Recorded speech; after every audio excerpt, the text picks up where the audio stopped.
Salut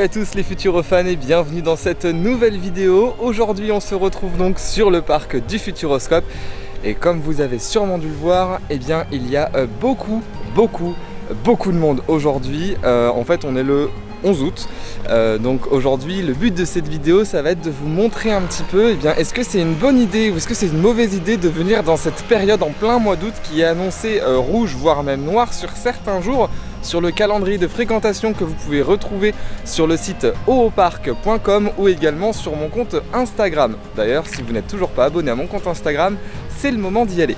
Donc on va voir ensemble aujourd'hui comment ça se passe dans le parc au niveau de la fréquentation, au niveau de l'affluence, au niveau des temps d'attente, comment ils arrivent à gérer les temps d'attente des attractions. Si vous avez également vu ma vidéo de la semaine dernière, vous allez également pouvoir mettre en pratique tout simplement la file solo si vous souhaitez faire ou refaire une attraction seule sans forcément trop attendre. Bref, on va voir tout ça ensemble aujourd'hui, c'est parti!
Alors faisons un point sur les temps d'attente dans le parc. Donc comme vous avez pu le voir sur les différentes images, il y a du monde à l'entrée, il y a du monde sur le parking, mais dans le parc, franchement ça peut aller, je m'attendais à pire. Si on regarde par exemple Objectif Mars, on est à 58 minutes d'attente. Chasseur de tornades, il faut attendre un petit peu, on est à 57, 32 minutes d'attente à Arthur et les Minimoys. Danse avec les robots, on a 42 minutes d'attente. Donc franchement vous voyez au niveau du temps d'attente c'est assez correct, c'est plus sur les attractions comme le Dynamite par exemple où là habituellement on n'a pas d'attente, là on est à 47. Donc on voit que du coup les gens vont un peu s'extérioriser vers d'autres attractions pour éviter de trop attendre dans les attractions principales du parc. Donc on va essayer de se diriger vers les attractions personnellement qui ont le moins de temps d'attente et on va pas faire les attractions qu'on fait habituellement. Là je vous avoue ce matin j'ai fait des attractions que je n'ai pas filmées comme Étincelle, les lapins crétins, donc la machine à voyager dans le temps, et là on se dirige du coup vers Arthur l'aventure 4D où il n'y a que 32 minutes d'attente annoncée. Pour le moment c'est le plus faible, donc on va voir, on va se refaire un petit temps d'attente respecté ou pas. Vu qu'il y a une période de forte affluence, est-ce que les temps d'attente sont bien gérés ou pas? Ça permettra de voir ça en même temps et de vous faire une petite idée lors de votre prochaine visite. Bon et bien là, les temps d'attente viennent d'augmenter un petit peu. Il est 14h15 et on a 40 minutes d'attente, donc on vient de rentrer dans l'attraction. Normalement on devrait passer à 14h55. Est-ce que ça va être maintenu ou pas? Il fait tout noir, on verra bien.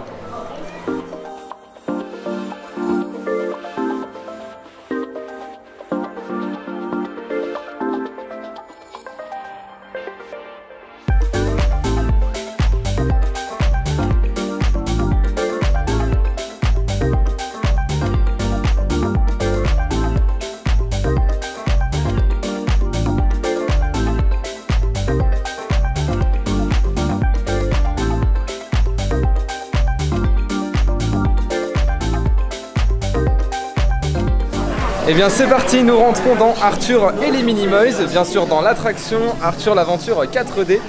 Eh bien il est 14h50, donc on aura attendu 5 minutes de moins que le temps annoncé à l'arrivée, donc à l'entrée de l'attraction. Donc très bon point hein, déjà au niveau de l'affluence, au niveau de la gestion de l'affluence dans le parc du Futuroscope. Nous voilà sortis de Arthur l'aventure 4D, eh bien comme vous avez pu le constater du coup 5 minutes de moins à attendre que ce qui était annoncé au niveau de l'entrée, donc au niveau du panneau d'information. Pour rappel il était affiché 40 minutes, et bien on en a entendu que 35, donc voilà, c'est déjà un très bon point. Ça confirme un petit peu l'ancienne vidéo que je vous mets en fiche et dans la description si vous ne l'avez pas encore vue, qui comparait les temps d'attente affichés comparés à la réalité. Je vais pas le faire avec toutes les attractions parce que c'est pas le but de la vidéo. Là on va se diriger vers Danse avec les robots, il y a du monde partout, ça commence à se remplir. Bon après hein, on est un vendredi, on n'est pas longtemps avant le week-end du 15 août, donc c'est totalement normal. Là il y a 49 minutes à Danse avec les robots, donc je pense qu'on va aller le faire en fil solo. Pareil hein, la file solo, du coup on en a parlé dans la vidéo précédente ou dans celle d'avant. Tout dépend quand est-ce que sortira cette vidéo, mais ça va vous permettre quand même de gagner un temps fou, surtout sur des journées comme ça. Il faut vraiment prendre compte de tous ces petits conseils que je peux vous donner parce que ça peut vous permettre de faire beaucoup plus d'attractions en une journée et de profiter un maximum, surtout sur un week-end qui est bondé comme ça. Il va falloir privilégier les attractions avec le plus de rendement possible. Donc ça va être Chasseur de Tornades, ça va être l'Extraordinaire Voyage, ça va être Objectif Mars. Donc après oui, ce sont les plus grosses attractions, c'est celles où il y a le plus de temps d'attente. Mais du coup elles sont calculées pour avoir le plus de rendement possible, donc accueillir le plus de passagers à l'heure. Allez, direction la file solo de Danse avec les robots et ça vient même de passer à 51 minutes.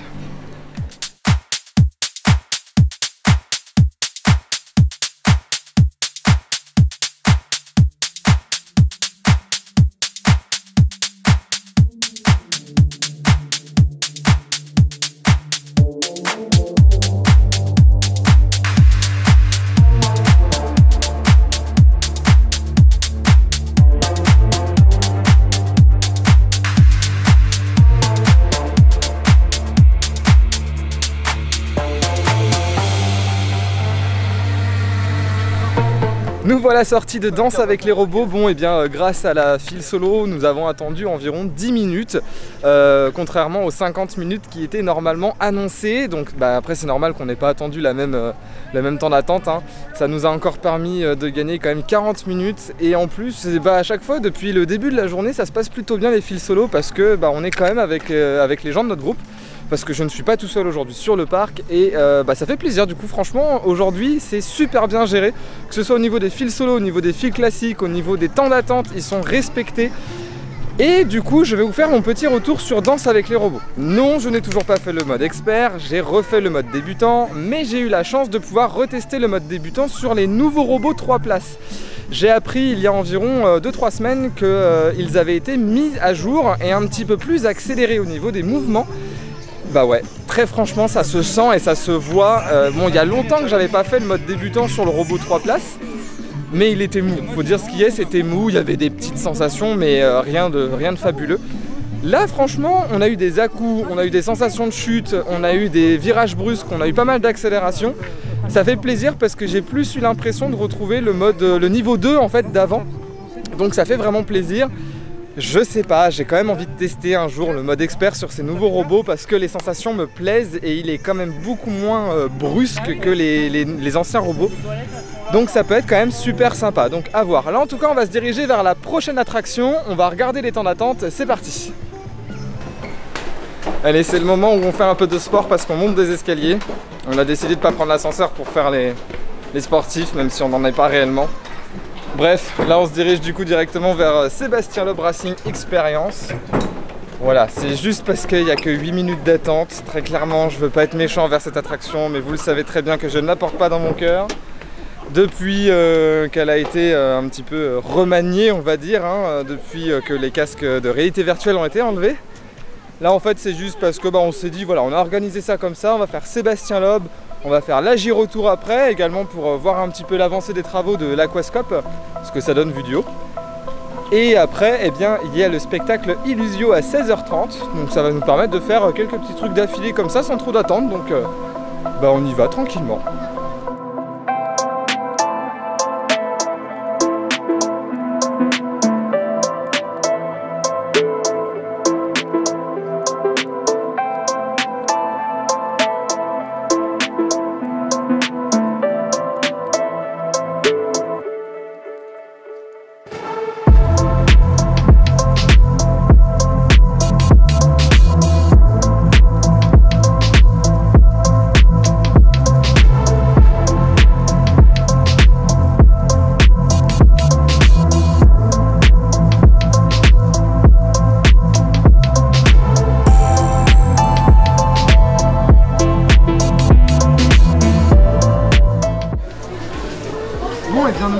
à 15h55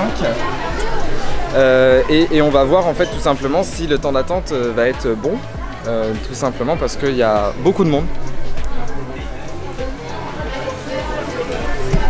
Et du coup je pense pas qu'il n'y ait que 8 minutes d'attente. Je pense que c'est facilement doublé. Alors je veux pas être mauvaise langue mais on verra bien ce que ça donne. Donc là oui, je relance le chrono parce que j'ai envie de les mettre un petit peu au défi.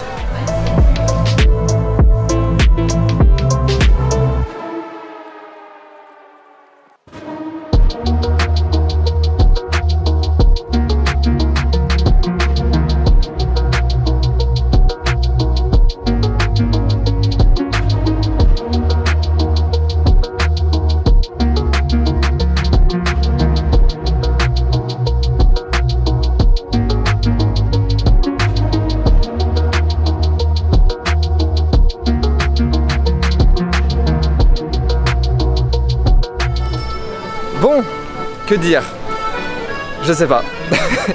Toujours malheureusement un avis négatif pour ma part sur cette attraction qui malheureusement n'a plus aucun intérêt.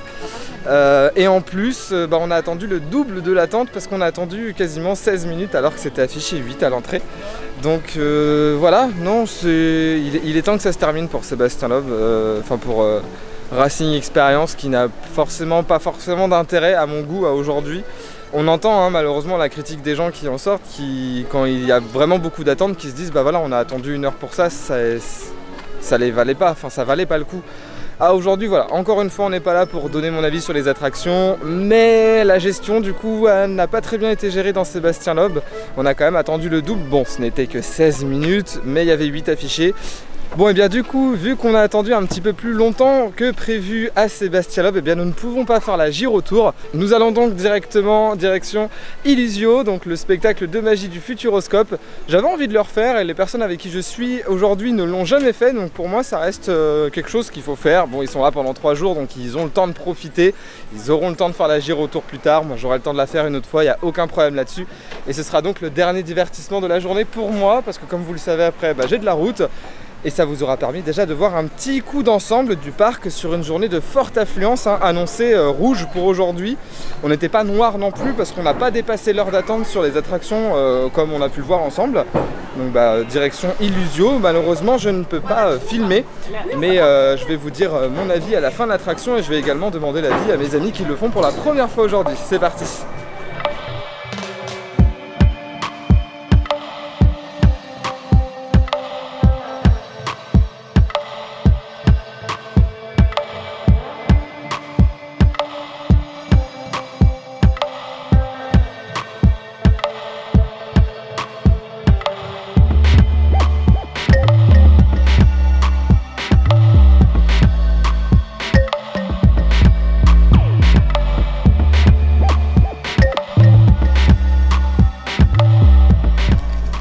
Et c'est comme ça que se termine cette journée. Voilà, Illusio vraiment toujours aussi sympa. Les personnes avec qui j'étais ont vraiment apprécié. Vu que c'était une première pour eux, ça m'a permis un peu de leur demander et voir ce qu'ils en pensaient. En tout cas voilà, aussi ça vous permet de vous donner une idée de l'affluence qu'il y a sur un week-end du 15 août. Bon après je suis pas vraiment dans le week-end du 15 août parce que j'avais pas envie de me taper une journée noire non plus.